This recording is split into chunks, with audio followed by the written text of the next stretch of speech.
In October 1916, as World War I raged on, the children of Tsar Nicholas II of Russia visited him at his military headquarters. The family seemed happy and carefree despite the long years of war and internal strife. Within 6 months, the whole dynasty would be swept away in the tumult of revolution. After a year commanding his battalions in the brutal war with Germany, Nicholas had made little headway against the enemy. The fighting was bleeding the nation dry of men, resources, and morale. Before it was all over, his army would suffer millions of casualties.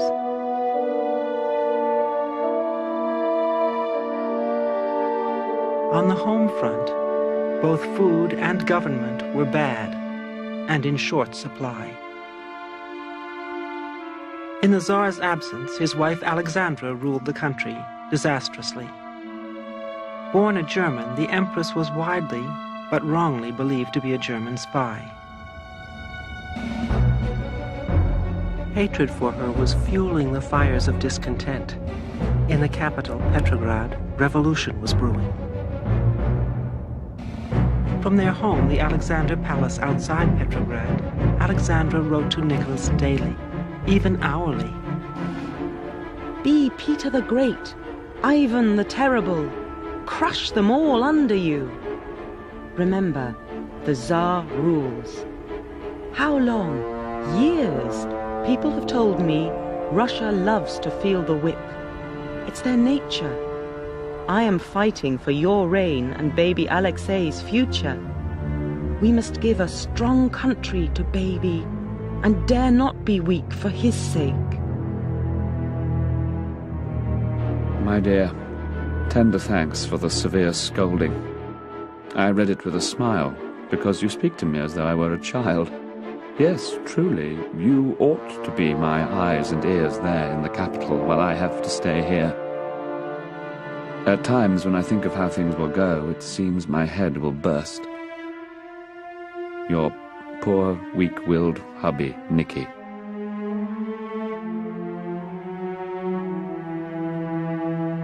Nicholas returned home from the front for Christmas and the New Year of 1917.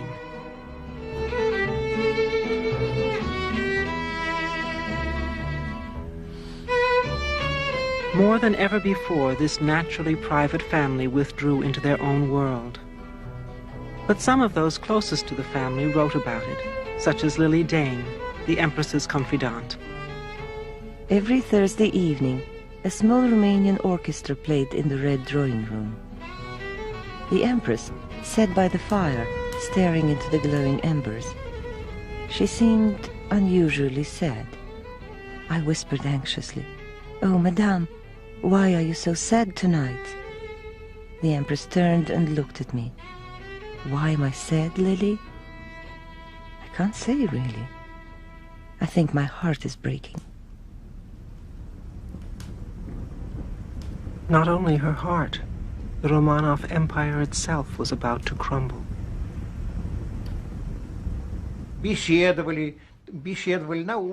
There was talk in the streets and trams everywhere. People were saying that all our troubles come from the Tsar's court. The Tsarina is a German, so she's a traitor. In Petrograd, rumor ruled. Alexandra was a spy. She was giving Nicholas drugs. He was permanently drunk. The truth was that Nicholas was exhausted. And as every decision he made worked out badly, it was better, perhaps, to make no decision at all. The family began to realize that in some way the Tsar had given up. He had somehow innerly abdicated, probably some 6 months before the real abdication. He didn't believe in himself anymore. The relatives were desperate. The Tsar's brother-in-law, Grand Duke Alexander, came to plead with Nicholas on behalf of the whole dynasty. For the first time in history, A revolution is being engineered not from below, but from above. Not by the people against their government, but by the government against the welfare of the people. Nicholas II, Tsar of all the Russias, said simply, "I was born on May the 6th, the day of Job the sufferer. I am ready to accept my doom." The Tsar's ministers and members of the Duma, or parliament, believed his passivity would destroy them all. The chairman of the Duma was Mikhail Rodzianko. My grandfather liked so much the emperor that he always had on his desk, I remember it very well, the famous Serov's picture. And he considered him almost as a friend.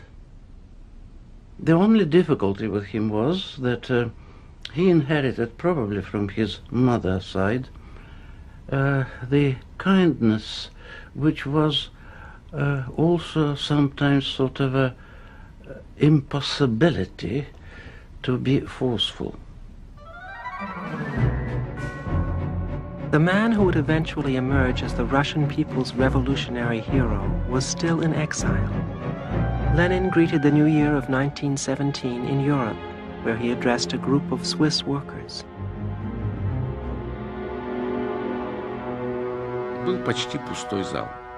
The hall was practically empty, and Lenin, drawing his conclusions at the end of his speech, said, "There are revolutionary currents in Europe, but I think a socialist revolution is still a long way off. We old boys won't live to see it. You young men will, but we won't."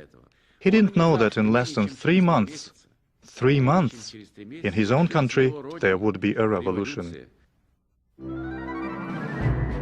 As Lenin continued to try to build his tiny Bolshevik party in Europe, in Petrograd, the strikes and protests were multiplying daily.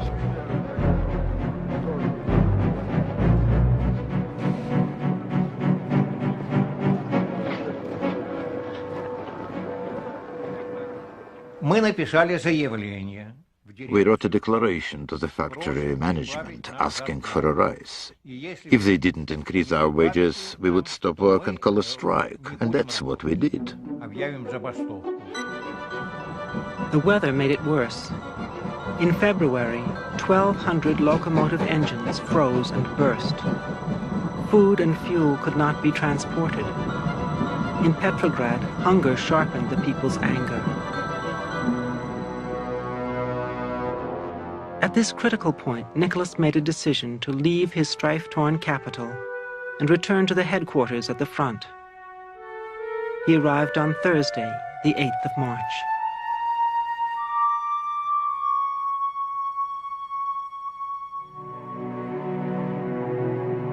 On that very same day, crowds in the capital broke into food shops and helped themselves.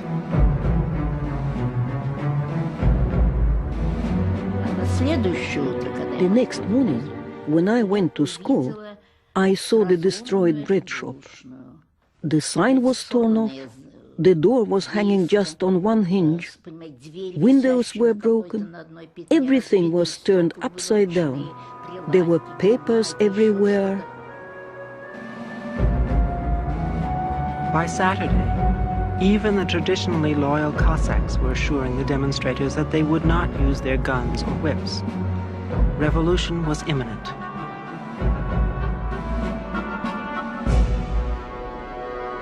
Alexandra wrote despairingly to Nicholas on the very eve of the Russian Revolution, Sunday, the 11th of March, the 24th of February by the old Russian calendar. Yesterday there were rows on the Nevsky Prospect because the poor people stormed the bread shops. They ransacked one shop completely. The Tsar cabled his response to his frantic ministers. I command that the disorders in the capital, intolerable during these difficult times of war with Germany, be ended tomorrow. The order was useless, a fantasy. In the very square where Nicholas had unveiled a statue to his father years before, the revolution, brewing for days now, broke out. Spontaneously, soldiers and citizens became one.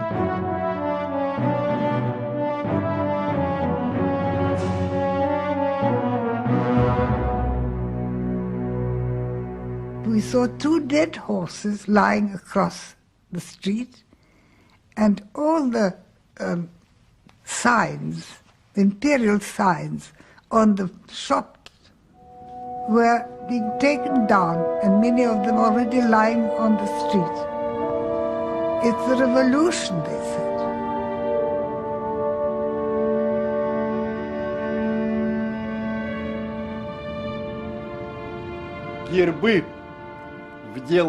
Coats of arms on gates and railings, the 2-headed eagle, which was the symbol of autocracy.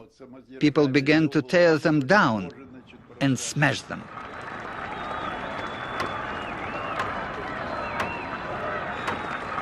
My youngest sister Katja didn't like it at all.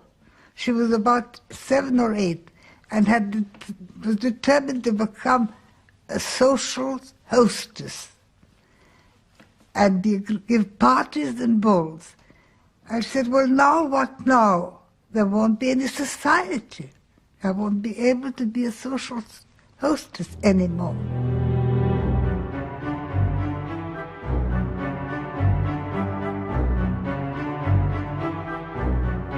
The Russia of labor was marching towards power without suspecting it. The Russia of the ruling class had lost without realizing it. So wrote Alexander Kerensky, who was to become one of the leaders of the new provisional government. I saw soldiers surrounded by civilians lining up on the opposite side of the street. They wanted to know what we intended to do with the members of the Tsar's family, and they demanded harsh treatment for them. I said that the most dangerous of them would be kept in custody, but that under no circumstances was the crowd to take the law into its own hands. I insisted that bloodshed be avoided. Isolated from the capital, the Empress Alexandra's main concern was that 4 of her children had developed measles. In those days, a serious disease. My own angel love. Well, now Olga and Alexei have the measles. Olga's face all covered, and baby more in the mouth and coughs very much and eyes ache.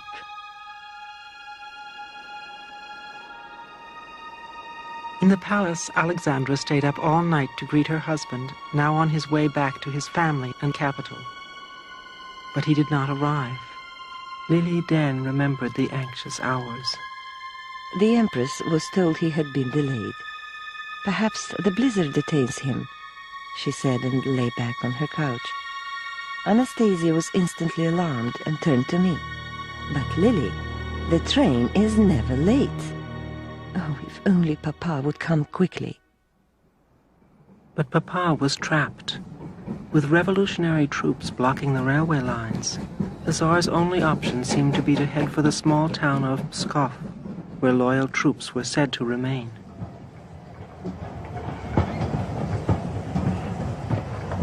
On Wednesday, the 14th of March, the imperial train slipped into a siding outside Pskov. Nicholas appealed to his generals for support, in vain. The weakened Nicholas would have to go. It was time to pass on the throne. The most bitter words came from Nicholas's uncle Nikolai, whom the Tsar had removed as head of the army.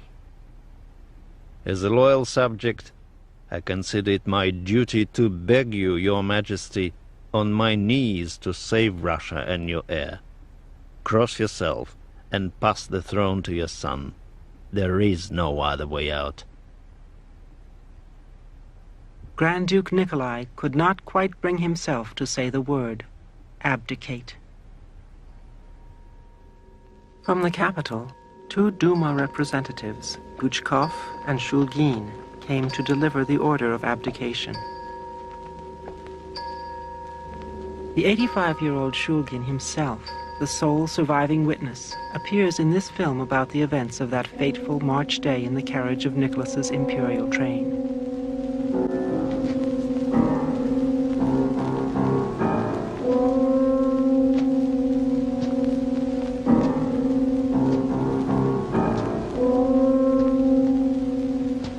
Государь вышел отсюда. Он подошел к нам, подал руку и затем жестом пригласил нас сесть. Сам он занял место вот тут. Гучков перешел к тому, что при создавшихся обстоятельствах единственным выходом из положения может быть отречение от престола. Это подлинный текст отречения. Подписано Николай. И у меня вырвалось: ах, Ваше Величество, если бы это сделали раньше, может быть, тогда всего этого я не договорил. Государь взглянул на меня как-то просто и сказал еще проще.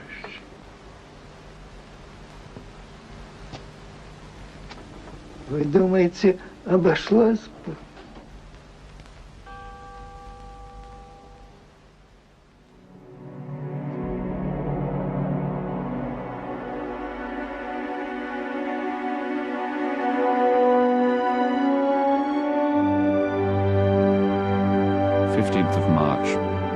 For the sake of Russia, I decided to take this step. All around me I see treason, cowardice, and deceit.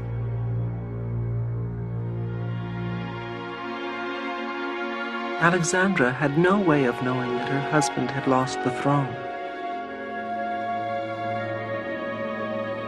My own beloved, precious angel, light of my life.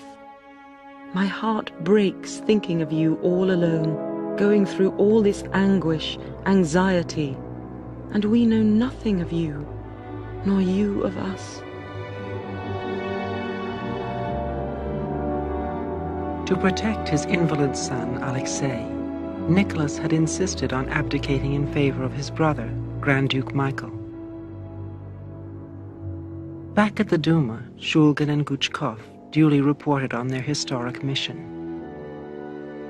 The soldiers gathered and questioned them about how the Tsar had abdicated his throne. I abdicate in favor of Grand Duke Michael. Why not Alexei? No, he said, my son is ill. I'm not going to give him up. We will go to the Crimea and grow flowers.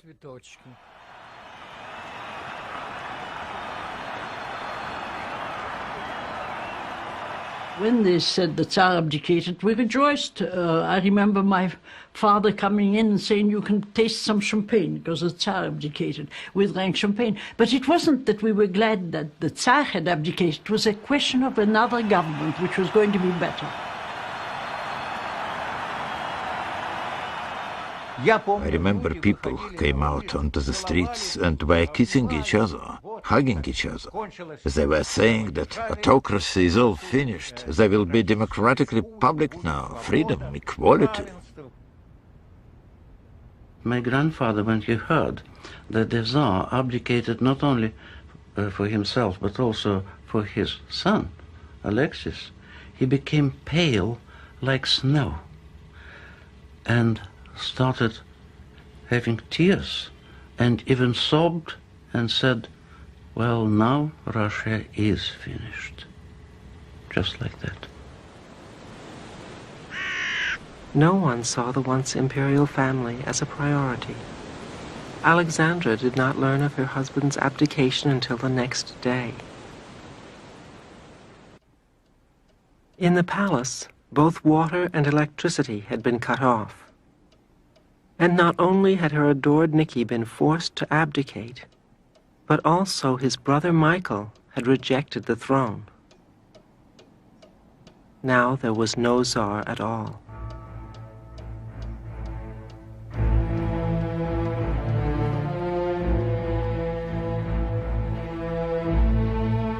The tutor, Pierre Gilliard spoke to his student, the former heir Alexei, about the terrible turn of events. You know, your father does not want to be Tsar anymore, Alexei. He looked at me in astonishment, trying to read in my face what had happened. What do you mean? Why? Who's going to be Tsar then? I don't know. Perhaps nobody now.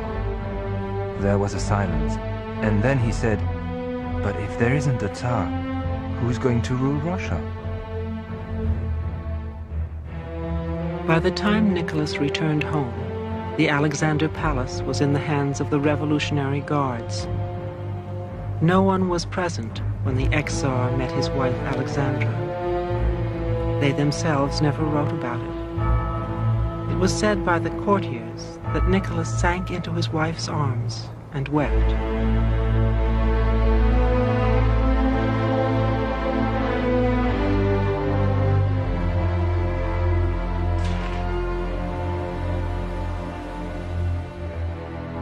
Sometime afterward, Ludmila Krasina and her sisters walked past the palace, which was now patrolled by Revolutionary Guards. And one of these men, dressed in khaki, he looked like a soldier, was shoveling the snow away from the footpaths. I looked and I thought, this is not a soldier, this is the Tsar himself cleaning the paths of his garden. "What is he doing, mademoiselle?" I asked. "He can't be the Tsar." "Yes," she said. "You see, he's been deposed. It's the revolution.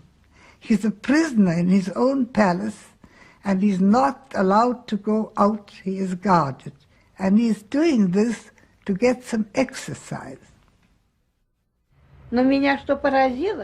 What amazed me, I was a little girl then, was that the Tsar was dressed in an old coat, which was all stained. It wasn't even clean. There were no decorations, nor epaulets. Many years have passed. I'm 90 now, but I still remember it. I still remember the Tsar's expression. There was such pain and suffering, and tears in his eyes. The family's situation at the Winter Palace was house arrest rather than imprisonment, but it was still a far cry from their previous life. Still, the family retained its humor and humanity.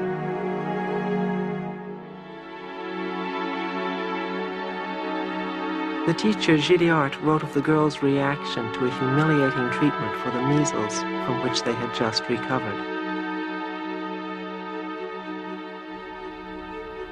The Grand Duchesses have had their heads shaved as a result of their illness. When they go out in the park, they wear scarves arranged so as to conceal the fact. Just as I was going to take their photograph, at a sign from Olga, they all suddenly removed their hats. I protested, but they insisted, much amused at the idea of seeing themselves photographed like this.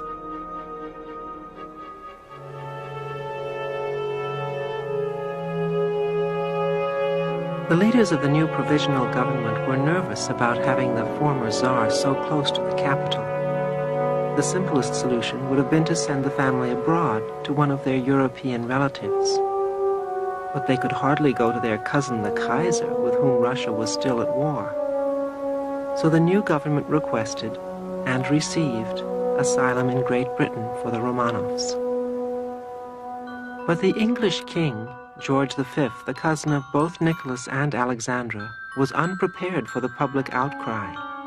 Inside England, of course, tempers were running against the Tsar and his German spy wife. All nonsense, of course. She was not a German spy. She was more English than anything else. But that was the situation in England. George V in 1917 is very worried about the threat to conservatism in general, but to the dynasty in particular, from the socialist movement, from the working class. He doesn't want his dynasty to be associated with the hated Romanovs, let alone the hated and fallen Romanovs. So King George withdrew the offer of asylum. His cousin, the former Tsar, was now an international pariah. I'm certainly not ready to criticize King George for withdrawing an invitation to come to the Tsar. Secondly, I'm sure, and a grandmother used to tell me that, the Tsar never wanted to leave Russia. He would have left only if his wife would have asked him to leave. But there is no record of such a request from Alexandra. For the time being, the family stayed at Tsarskoye Selo.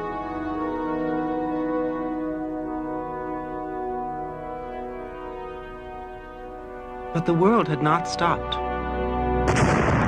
Russia was still at war with Germany, but the Germans had a secret weapon, the banned radical Vladimir Lenin, whom they now sent back to Russia on a sealed train.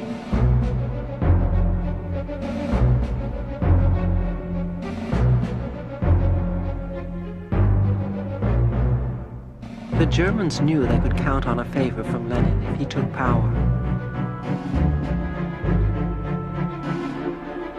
A legend has grown up around his triumphant return to Petrograd's Finland train station. But in fact, there was a scramble to find people to greet him. I met Lenin at the Finland station. It was the second day of Easter. Lenin's sister Maria produced his telegram saying, "I will arrive tonight at 11. She said, "How are we going to manage to collect people to meet Lenin, to give him a fitting welcome?" And they answered, "That's all right. The soldiers are on leave, and at the meetings taking place all over the town, they will be informed that Lenin is arriving." Lenin's trick was to say what many wanted to hear, and what the Germans had sent him back to say. Lenin had the populist touch. "Peace and land for the people," he proclaimed. "You soldiers," and there were about 200,000 soldiers in Petrograd, "none of you will have to go to the front if you support the Bolsheviks." And they all supported Lenin. Who'd want bloody and dirty trenches when it was much better here in the capital?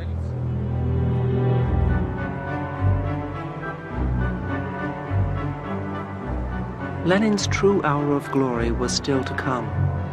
First, he had to tackle Kerensky, who was becoming a leader of the new provisional government. Lenin's propaganda machine went to work on Kerensky, but Lenin's ultimate focus was on the Romanovs, who had been responsible for the hanging of his older brother years before. Lenin wanted them all dead. Even though the deposed Tsar and his family were becoming a liability, the moderate revolutionary Kerensky felt responsible for the Romanovs' safety. I had the thankless task of telling the former Tsar he would have to move away. "The Bolsheviks are after me," I said, "and soon they will be after you." Contrary to my expectations, he took the news calmly and expressed his wish to go to the Crimea. Instead, I chose Tobolsk in Siberia, which was without railway communications.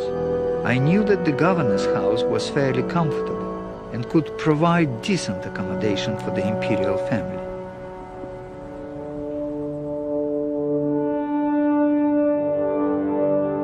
As the sun rose on August the 14th, the moment came for the once imperial family, with their many trunks and cases, and at least 24 members of the Tsarist household, to leave.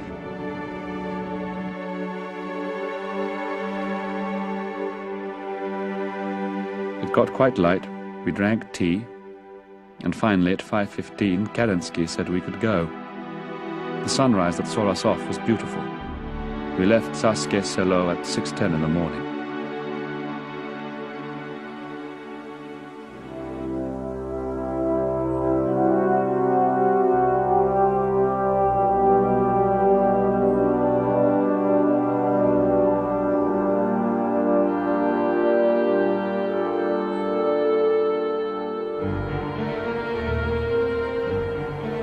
The journey into exile was long and slow.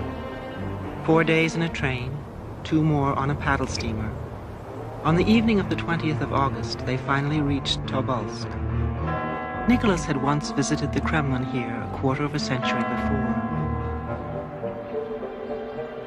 He had stayed in the governor's house, and it was in this very house, renamed Freedom House since the Revolution, that the Romanov family were now to be prisoners. We examined everything in the house from bottom to attic. Many rooms have an unattractive view. Then went to the so-called garden. Nasty. The sense of being locked up is much stronger than at Tsarskoye Selo.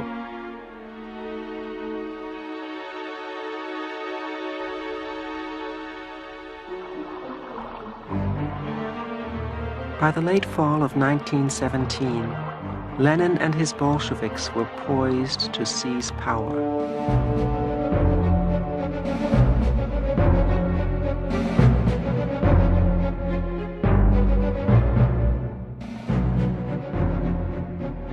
On November 7th, by the Western calendar, the Bolsheviks headed for the Winter Palace, now the stronghold of Kerensky's 7-month-old government.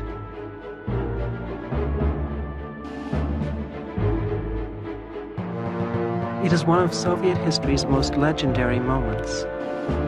The location is genuine enough, but the film's depiction of the famous storming is remembered differently by some.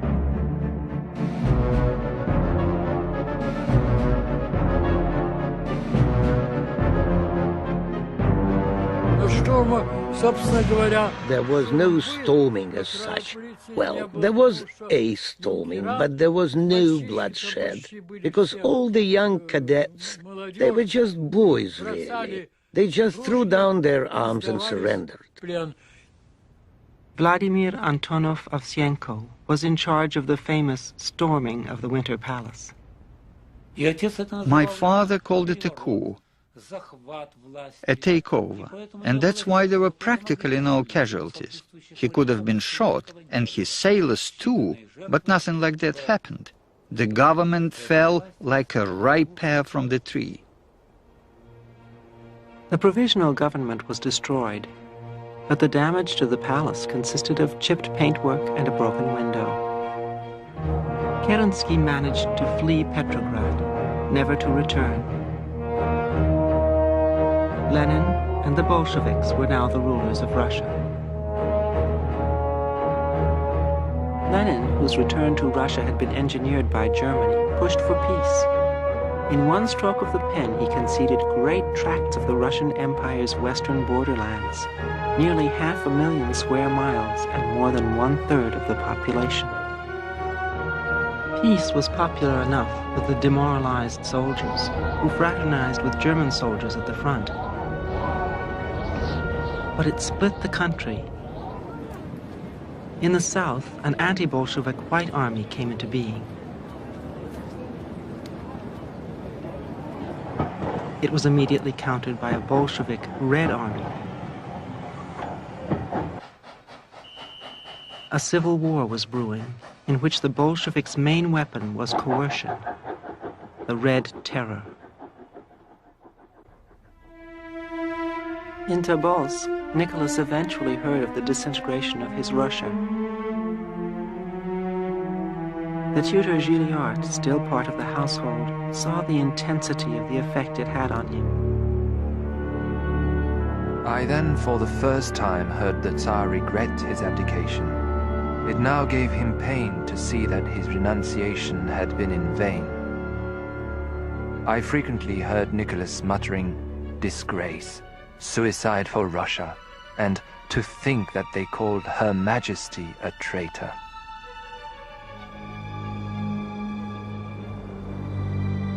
The family had now spent more than 6 months as prisoners in Tobolsk, in the shadow of its ancient Kremlin and cathedral. New, harsher guards had taken over, and Alexandra and her daughters secretly sewed into their bodices all that was left of the Romanov riches, their jewelry.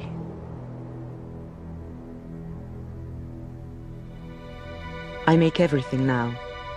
I am knitting stockings for Alexei. His father's trousers are torn and darned, the girl's underlinen all in rags.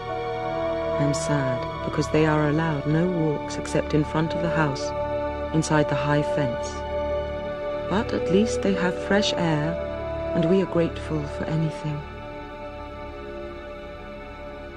I would say that the Romanovs' fate was sealed from the moment that the Bolsheviks came to power. The new regime seized power in what was a coup d'etat.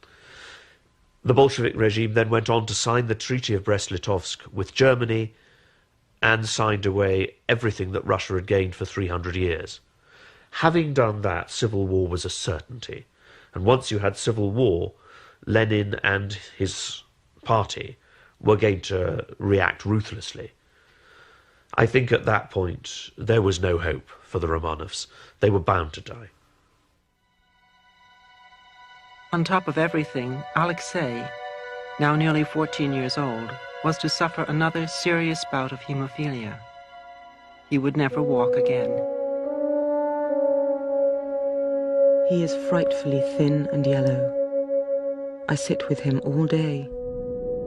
Yesterday, he said to me, "Mama, I would like to die. I am not afraid of death, but I am so afraid of what they will do to us here."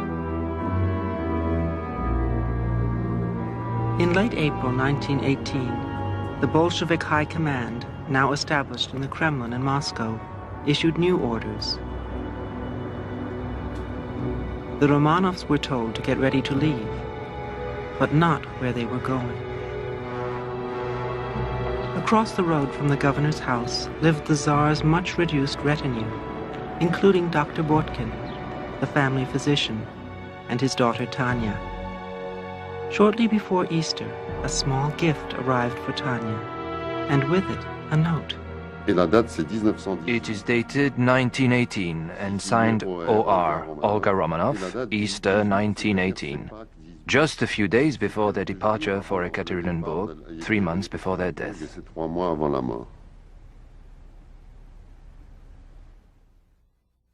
Christ has risen. My dear Tanya, here are 2 eggs from all of us.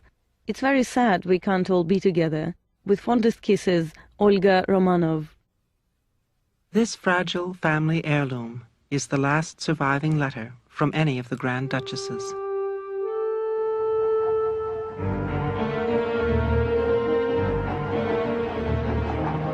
Under guard, Nicholas and his family were sent on yet another exhausting journey. En route, their train was hijacked by a band of hardened revolutionaries. Their new wardens took them to the town of Ekaterinburg in the Urals.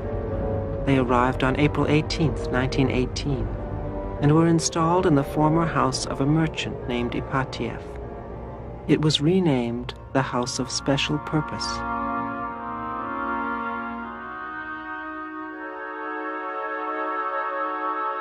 Nobody knows for sure whether the family realized their fate. There were rumors of escape plans, but it is now known that they were spread deliberately by the Bolsheviks. Lenin, in his Kremlin citadel, faced enemies on all sides. The White Army was threatening Ekaterinburg, and the German Kaiser, Alexandra's cousin, was now expressing concern for the safety of his relatives. Enter Yakov Yurovsky, the Romanovs' new warden. One summer day, he was seen wandering in the forest.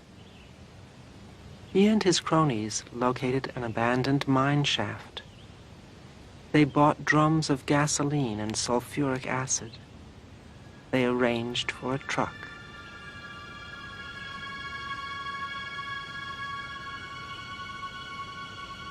Back at the Ipatiev house, Alexandra continued to write in a diary which had been given to her by her daughter Tatiana.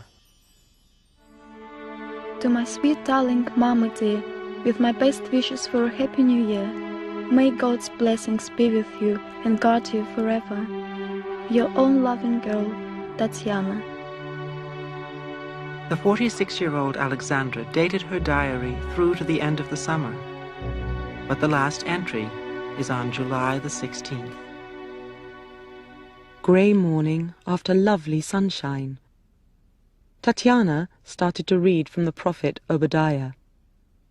Though thou exalt thyself as the eagle, and though thou set thy nest among the stars, thence will I bring thee down, saith the Lord.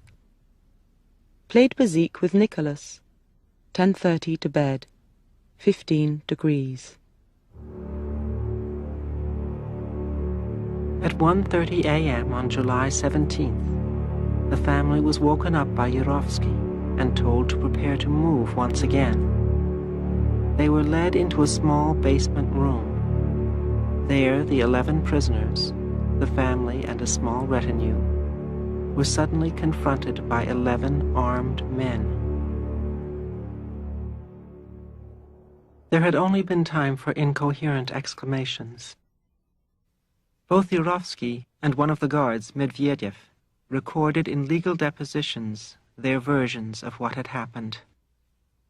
Pavel Medvedev. All the members of the Czars family were lying on the floor, very severely wounded. The blood was running in streams. Yakov Yurovsky. I myself killed Nicholas point blank.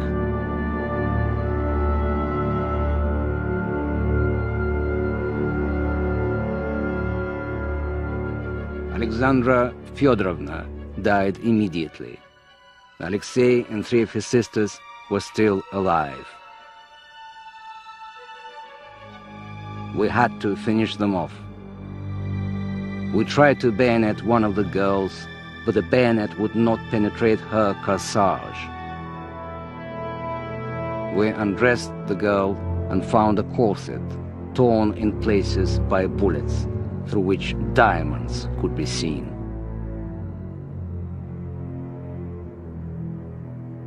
Pavel Medvedev. The heir to the throne was still alive and mourning a little. Yurovsky fired 2 or 3 times at him. Then the air was still.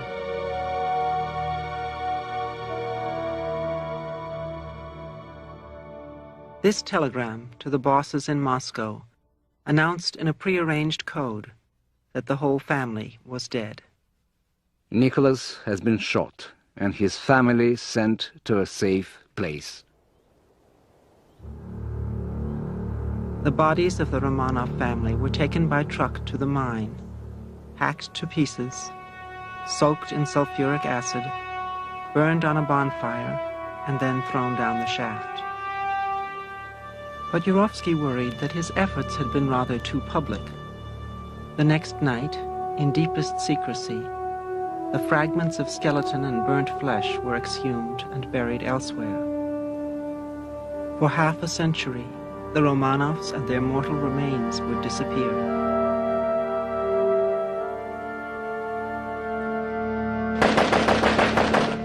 The White Army took Ekaterinburg within a week of the assassination. They had no doubts about what had happened. And the Tsar's family was not alone. Every Romanov the Bolsheviks could find, they murdered. Nicholas's brother Michael, 9 uncles and cousins, and Alexandra's sister Ella, 18 Romanovs in all.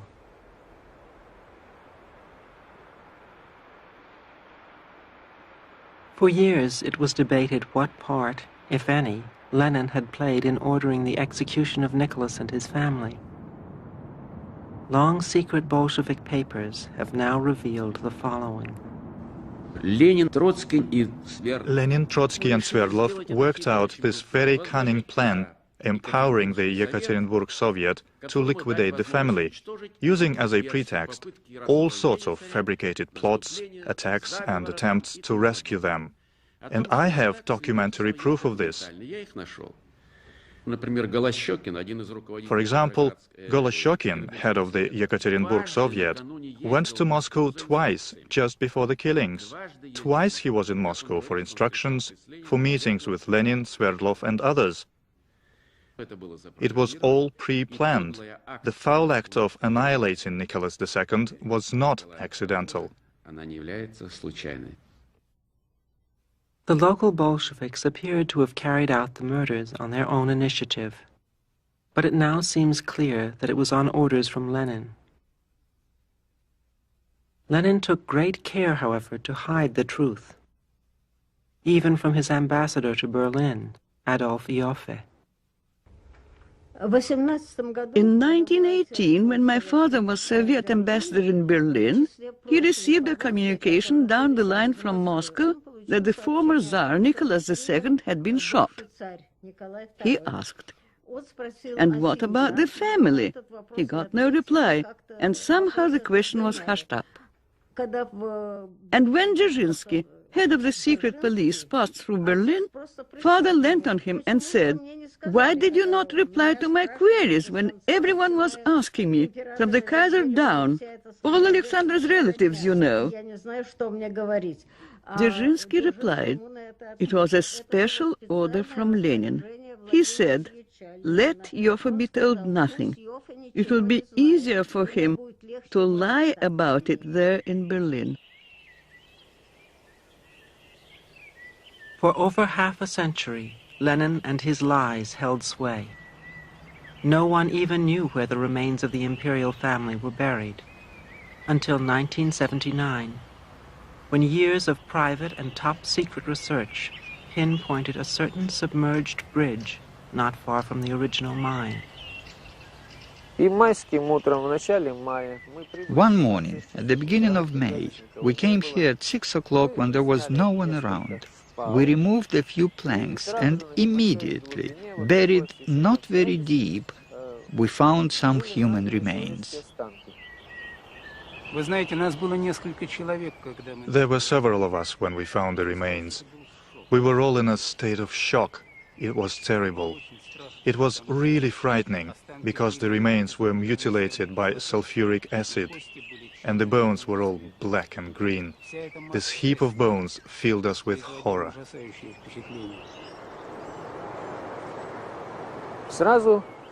We were lucky in that we found 3 skulls almost immediately. We covered everything up straight away, but kept the skulls with us, as we wanted to have them identified.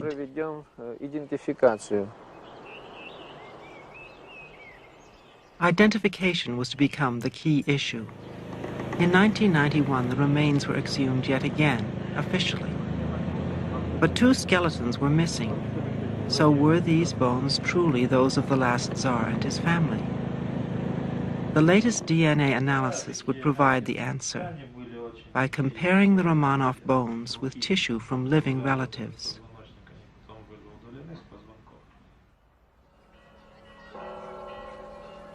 Exactly 100 years to the day after the accession of Nicholas II to the Romanov throne, Queen Elizabeth II of Britain visited the Peter and Paul fortress, traditional burial place of all the other Romanov Tsars.